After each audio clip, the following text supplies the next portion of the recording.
And everybody, नमस्ते। I am Varun जानी from ERDA। हमारा आज का जो टॉपिक है वो managing ethics at workplace best practices का है। मैं ERDA में CDPD टेस्टिंग डिपार्टमेंट में हूँ। मेरा जो कलीग है मयूर गोस्सी। Good afternoon, everyone. My name is Moyur Mehra, and I am working in cable department as a testing engineer. And I am Aman Paradkar, working in AIDA since 6 years, and I am working in ERDA as a transformer testing department, transformer testing engineer.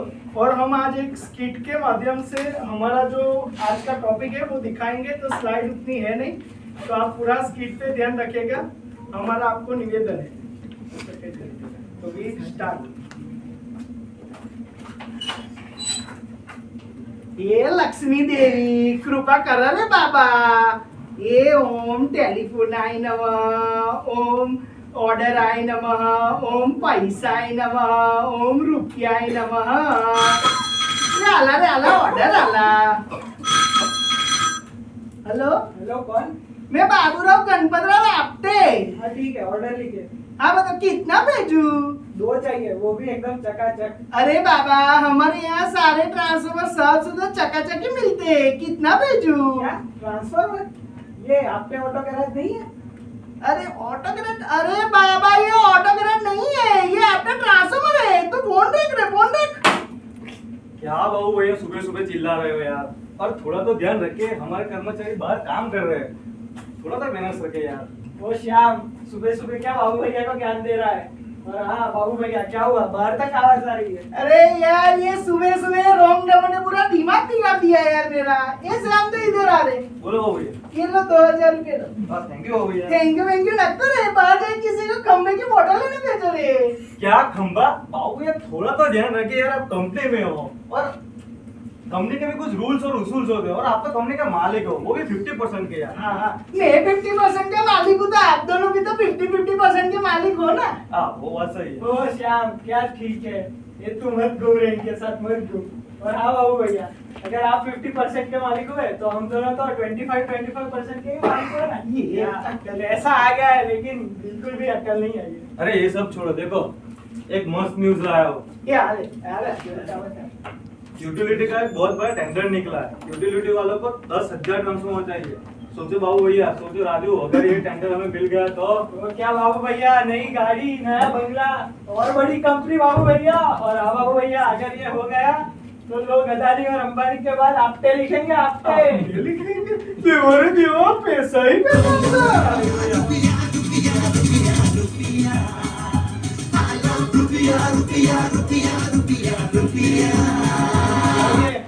Tender मैं handle करता हूँ। 21 दिन में tender clear. यार राजू तो इतने कम समय में करेगा कैसे ना बाबा? उसका मेरे पास मस्त प्लान है। सुनिए प्लान है? कौन सा प्लान? ये श्याम दूसरा रख अरे जा, रहे। सुनिए बाबू भैया, सबसे पहले हम उस यूटिलिटी के चपरासी मुन्ना को पकड़ते हैं, उससे थोड़े पैसे गिरा के उसे किस किस कंपनी में किस किस प्राइस पे टेंडर भरा है उसकी लिस्ट निकाल लेते हैं। और फिर क्या, हम उससे भी कम प्राइस में टेंडर भर के बेच देंगे।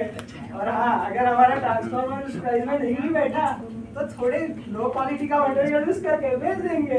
हमें क्या है, एक बार ट्रांसफॉर्मर वहां लग गया, पैसे अपनी जेब में, हम बन जाएंगे करोड़पति। अच्छा, करोड़पति बन जाएंगे। क्या बोला सुना? लोअर क्वालिटी का। अगर राजू तू लोअर क्वालिटी का मटेरियल यूज करेगा तो थर्ड पार्टी लेबोरेटरी सर्टिफिकेट का क्या करेगा? अरे हाँ हाँ, उसका भी जुगाड़ है मेरे पास। सुनिए, मेरे पहचान की एक कंपनी है ITUS। आईटीएस, इसकी टोपी उसके साथ? नहीं नहीं नहीं, सुनिए, ITUS एक ऐसी लेबोरेटरी है जिसके बारे में बहुत कम लोग जानते हैं। और हाँ, मेरी पहचान है वहाँ पे, थोड़े पैसे खिला के जाली सर्टिफिकेट निकालवा देंगे। मस्त प्लान, मस्त क्या मस्त प्लान है बाबू भैया। इस तरीके अगर हमने ट्रांसफॉर्मर यूटिलिटी को दे दी है और कहीं पे फट गए तो किसी की जान भी जा सकती है। और हाँ, यूटिलिटी का हर कोई बंदा पैसे के लिए काम नहीं करता। कोई नेक ईमानदार ने अगर ये रिजेक्ट कर दिया तो लगाए हुए पैसे भी डूब सकते हैं। तू बनौती मत मार रहे। अरे बाबू भैया, इसका हमेशा का है, ये पनौती मारता रहता है। बाबू भैया, आपको करोड़पति बनना है कि नहीं? करोड़पति बनना है?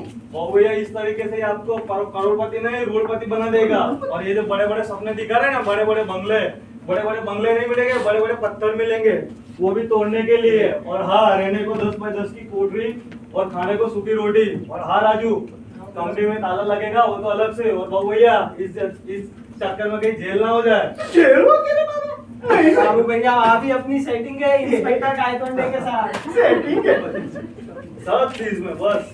और भैया अगर ये सब नहीं भी हुआ तो हमारे ट्रांसफर बड़ी बड़ी कंपनी में, बड़े बड़े हॉस्पिटल, बड़े बड़े कॉलेज, बड़े बड़े स्कूल्स में लगेंगे।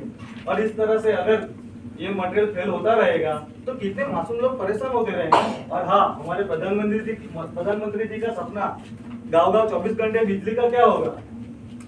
इस चीज में रिस्क है। हाँ, बिल्कुल भी रिस्क नहीं लेने का रे बाबू बाबा। भैया बिल्कुल रिस्क नहीं है। ओ भैया बहुत रिस्क है भाई, मैं बोल रहा हूँ बिल्कुल रिस्क अरे नहीं रिस्क है। है बाबू भैया, नहीं, अरे रिस्क है। बिल्कुल नहीं। तेरे पास और कोई रास्ता है श्याम? नहीं है बाबू भैया, फिलहाल तू जा रे, तू अभी जा रे, तू जा रे। बाबू भैया मैं चला जाऊंगा। तू जा रे, जा जा मैं सच में चला जाऊंगा। जा जा जा जा। नहीं, ये टेंडर क्लियर करवा के ही मैं जाऊंगा। उसका मतलब तू कभी नहीं जाने वाला। तू जा अभी। ये रामू कंपनी की मॉडल ला दे। क्लियर करवा के ही जाऊंगा। ये मंगल मूर्ति, मैं ऑर्डर लग जाएगा ना, मैं करोड़पति बन जाऊंगा ना। ये राजू, अरे बाबू भैया वो श्याम अच्छा हुआ क्या? आपको इधर नहीं मिल गया। क्या? जल्दी आ। देख मैं बता रहा था ना ITVS लेबोरेटरी, वहाँ से 2 दिन में जाली सर्टिफिकेट निकाल लाया हूँ। हाँ, उस चपरासी के पास से सारे टेंडर के लिस्ट भी निकाल के लाया हूँ। और हाँ, ये रहे टेंडर के सारे डॉक्यूमेंट्स। मैंने तो साइन कर दिए, तुम दोनों भी साइन कर दीजिए। करोड़पति बनने के लिए तो मैं तेरे मुंह पे भी साइन करने के लिए रेडी हूँ। डॉक्यूमेंट पैक कीजिए। अरे अरे ले, ये ले रे साहब, तू भी कर ले रे। वो पढ़ा कि नहीं? ये तो साइन कर रे। अरे हाँ कर दो, पढ़ने तो दो यार। क्या हुआ? साइन करना। ये तो साइन कर रे, साइन कर। सुना दिया कि नहीं अरे यार? इसका हमेशा का इसको कुछ ना कुछ सुनाई देता है। सुना है, सुना है। अरे बाबू भैया, अरे भाई साइन कर अरे दो। तो साइन कर रे, तो साइन कर। चलो करता हूँ, चलो।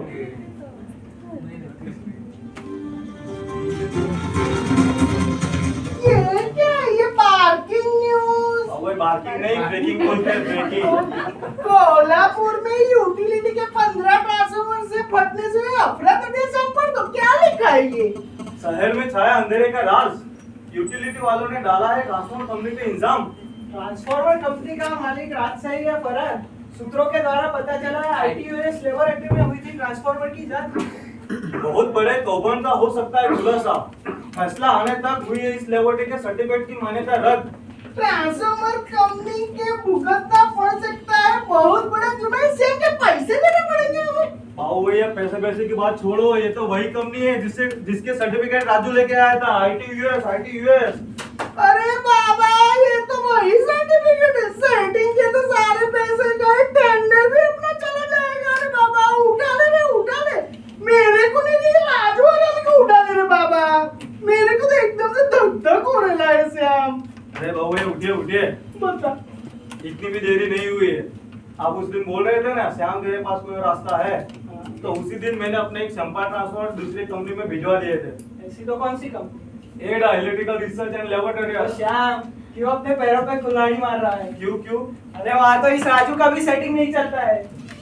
ऐसा तो क्या है? और वहाँ पे भी ऐसा हुआ तो? बाबू भैया, वहाँ पे नहीं होगा, क्योंकि एडा में भिजवाने से पहले मैंने पूरा ट्रांसफर एक बार चेक कर लिया था।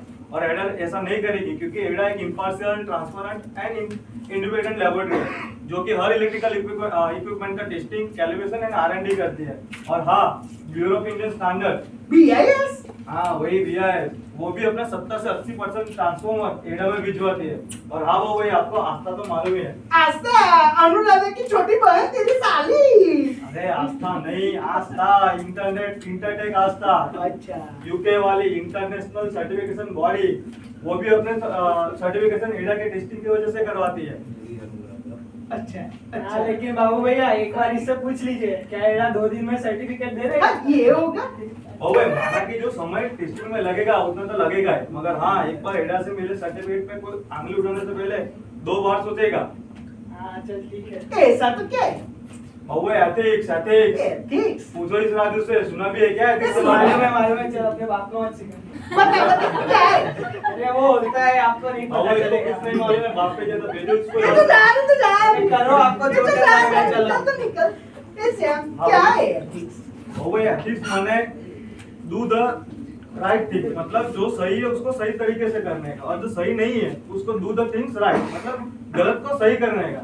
एथिक्स में 3 प्रकार आते हैं, जैसे level 1 ethics, level 2 ethics and level 3 ethics, जिसको हम बोल सकते हैं lower level ethics, medium level ethics and higher level ethics. जिसमें जैसे बताया जाता है कि जैसे कंपनी में रूल्स एंड रेगुलेशन होते हैं, जो लोअर लेवल के जो वर्कमैन होते हैं वो लोग उसको फॉलो करते हैं, अगर वो नहीं किया तो उनको डर रहता है कि अगर मुझे पनिशमेंट ना हो जाए। दूसरा आता है मीडियम लेवल एथिक्स, जिसमें मिडिल मैनेजमेंट वो लोग एथिक्स का फॉलो करते हैं, जिनको बोला गया है कि ये आपको करना है, हाँ मगर कहीं पे उनको भी थोड़ा डर रहता है कि कोई ना कोई हमें देख रहा है। और तीसरा आता है हाई लेवल एथिक्स, जिसमें आदमी के इनहेरेंट क्वालिटी होती है, जैसे कोई विजनरी लोग, ऑनर्स होते हैं, उनको मालूम है कि मुझे ये चीज इस तरह से ही करनी है और इस चीज को तो मैं कभी नहीं करूंगा। थोड़ा समझे आप? अच्छा है, अच्छा है। और थोड़ा और जानना है तो हम एडा के जो एथिक्स गुरु है मिस्टर साहब, हमसे मिलने जाते हैं। हाँ, चलो चलिए, चलते चलते।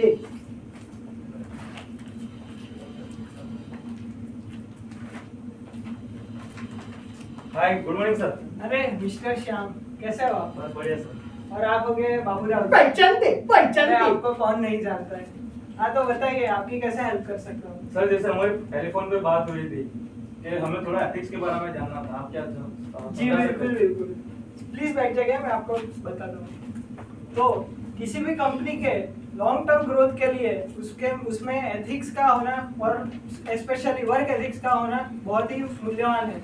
और हाँ, ऐसे ही उस कंपनी में सबसे पहले तो एथिक्स इंप्लीमेंट करने के लिए उस कंपनी की वैल्यूज डिफाइन होनी चाहिए, और उन वैल्यूज के हिसाब से उस कंपनी की एक पॉलिसी बननी चाहिए, जिसमें हर एक कंपनी की अलग अलग पॉलिसी और अलग अलग फ्रेमवर्क हो सकते हैं, लेकिन कुछ ऐसे इंपॉर्टेंट पॉइंट्स हैं जिसका इंक्लूजन तो होना ही चाहिए। जैसे सबसे पहले आती है इंटीग्रिटी, किसी भी काम को सही तरीके से करना और सही रिपोर्ट करना। फिर आती है इम्पार्शियलिटी, तो किसी भी प्रकार का बायस ना रखते हुए काम को करना। फिर आती है कॉन्फिडेंशियलिटी, ट्रांसपेरेंसी। इन दोनों वर्ड्स को एक ही साथ रखा है, लेकिन हमें समझ होनी चाहिए कि क्या चीज़ किसके साथ शेयर करनी है और क्या चीज़ किसके साथ शेयर नहीं करनी है। और उसके बाद आती है एक्सीलेंस टू द वर्क, मतलब कि हमारे वर्क को स्मॉल स्मॉल इम्प्रूवमेंट के साथ कैसे बढ़िया बनाना चाहिए। उसके बाद है respect, dignity, inclusion of every class of people and everyone. So that is one diversity which I don't have to explain to anyone because everyone has covered very well. So I will give. So मैं आपको एक बहुत ही अच्छा example देना चाहूँगा जो हमारे एल्डा में बेस्ट प्रैक्टिसेस के तरीके से यूज होता है, जिसमें हमारा ये एल्डा का एक स्ट्रक्चर है। एथिक्स का स्ट्रक्चर ऐसा है कि इसमें सबसे पहले तो प्रिंसिपल एथिक्स ऑफिसर होता है जो कि एडा का टेक्निकल ऑफिसर है। उसके बाद हर एक डिपार्टमेंट के एचओडी मतलब हेड होते हैं, उनको काउंसलर की तरह नियुक्त की जाती है। उसके बाद हर एक सेक्शन के अलग अलग कुछ एम्प्लॉयज को चुना जाता है जो कि चैंपियंस कहलाते हैं। इन सबको मिलाकर के एथिकल कमेटी बनती है, जिनका सबसे बड़ा काम यही होता है कि कंपनी में क्या मूल्यवान एथिकल वर्क हो रहा है कि नहीं उसकी देखभाल रखे। और हाँ, इनकी एवरी क्वार्टरली मीटिंग होती है और उनकी ट्रेनिंग भी की जाती है, जो हर एक एम्प्लॉय के साथ ट्रेनिंग होती है।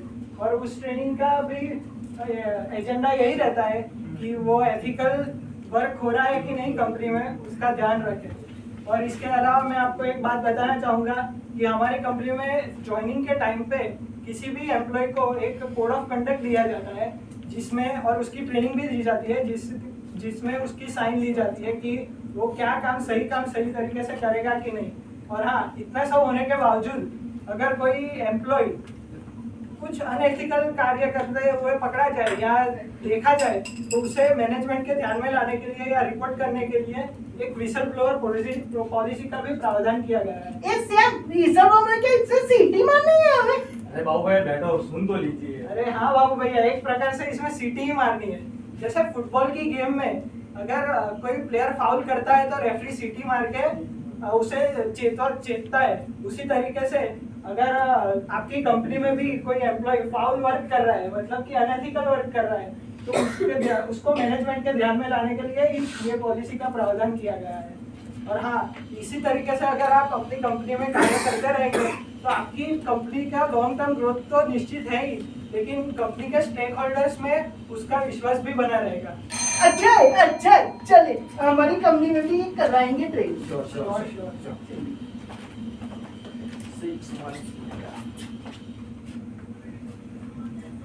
अरे बाबू भैया मिल गया, बाबू क्या भैया मिल मिल गया? गया, लग गया हमें अरे 10,000 बाबू। ट्रांसफार्मर का टेंडर लग गया बाबू भैया। अरे बाबू ये कांग्रेचुलेशन।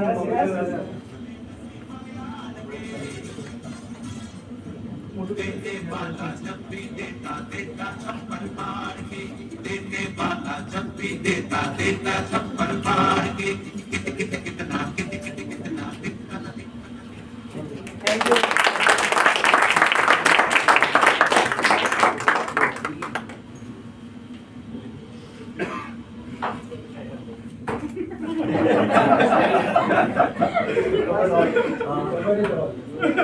हमारे पास एक टॉपिक ऐसा था कि एथिक्स पे करना है, मतलब हमारे मैनेजमेंट वाले ने बोला था। This is a boring topic, so हाँ, हाउ कैन तो उन लोगों ने ऐसा चैलेंज दिया था कि आप ये बोरिंग टॉपिक को कैसे रिप्रेजेंट करोगे, मतलब हमारे मैनेजमेंट वालों We tried to cover it. We tried to cover Very it. well done. Even cover whistleblower policy वो भी आपने कवर किया है, and also उसका repercussion क्या है वो भी आपने लिखा है, कोड ऑफ कंडक्ट या कोड ऑफ एथिक्स वो भी आपने कवर किया है। So I think organization में whatever is requirement, this is now a basic requirement. This is what you have covered. So that's why we are not having questions, because we started with showing a boss drinking or asking that, taking him to the non-tender, taking to all the settings. So तो ये thank you. Gujarat में है कहीं बाहर है? नहीं नहीं Setting it.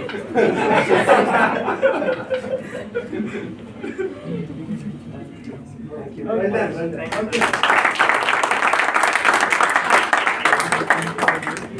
भाऊ भैया धोती जमावा